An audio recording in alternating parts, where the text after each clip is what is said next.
Good morning, everybody. Now, there's been a lot of discussion over, is the Sabbath Sunday or is the Sabbath Saturday? And I believe I have just found the answer. This is the Good News Bible by Holman. And I am in Nehemiah chapter, it begins in chapter 13, verse 15. It says, "At that time I saw people in Judah pressing juice from the grapes on the Sabbath. Others were loading grain, wine, grapes, figs, and other things onto their donkeys and taking them into Jerusalem. I warned them not to sell anything on the Sabbath. Some men from the city of Tyre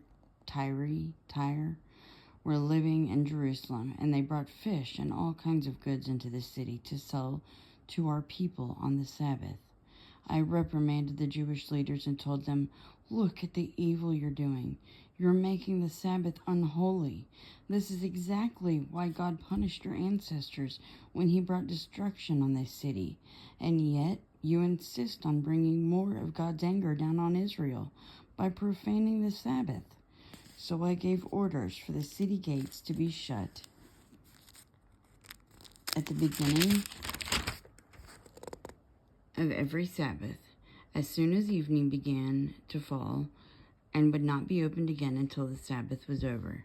I stationed some of my men there at the gates to make sure that nothing was brought into the city on the Sabbath. Once or twice, merchants who sold all kinds of goods spent Friday night outside of the city walls. I warned them, 'It's no use waiting out here for morning,' which is Saturday, 'to come. If you try this again, I'll use force on you.' And from then on, they did not come back on the Sabbath.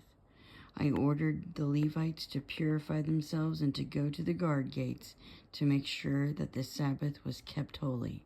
Remember me, O God, for this also, and spare me because of your great love."